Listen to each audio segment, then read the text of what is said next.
वेदाचे बाबा काय झालंय मला सांगा. मला त्या बाईच्या जवळ जायची इच्छा होत नाहीये. ती बाई समोर आली की मला बाबा दिसतात.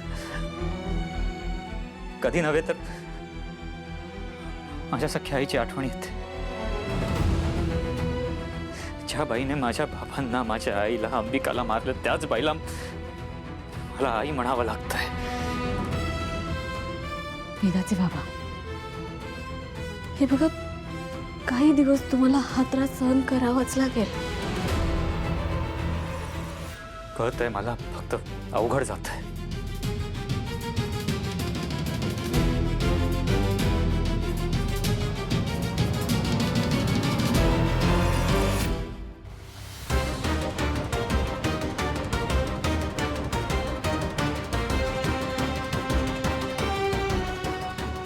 चांगुलपणा दाखवून तुम्हाला अंधारात ठेवायची नाटकं सुरू झालीत वाटायची.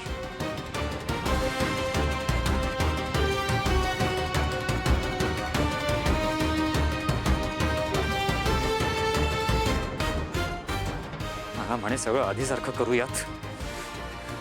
या बाईची नाटकं बंद होत नाही.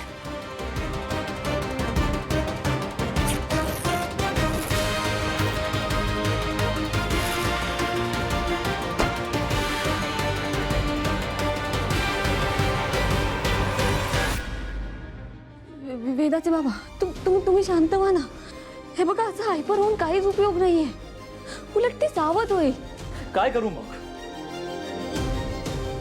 ह्या गोष्टीचा विचार जरी केला तरी माझ्या तळपायाची आग मस्तकात जाते. हे बघा, मला समजतंय, पण अजून काही दिवस तुम्हाला मंजिरी सोबत नॉर्मल असण्याचं नाटक करावंच लागेल.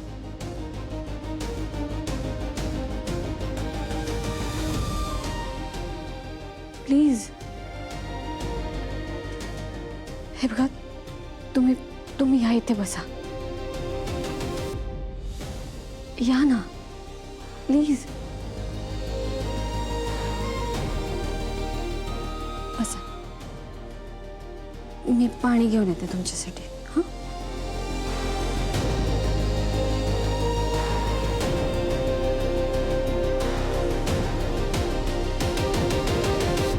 अथर्व मॅडम सोबत नॉर्मल राहण्याचं नाटक करतोय.